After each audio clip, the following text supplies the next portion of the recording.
Okay, so now I got my crimping die set. All the bullets are seated.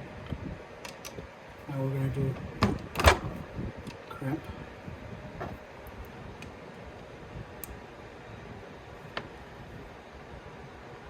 Beautifully crimped. Just keep going.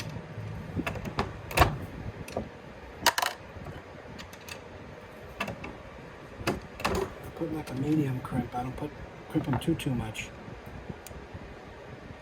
But they all perform perfectly at the range. I'm using 115 grain berries plated round nose. Probably not the best bullet, but since I'm just plunking at the range, they sit right fine.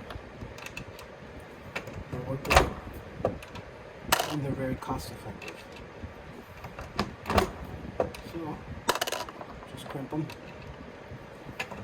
And this is where, see that, it's beautiful.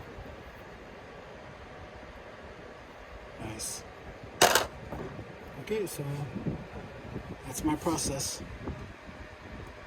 Have a good day.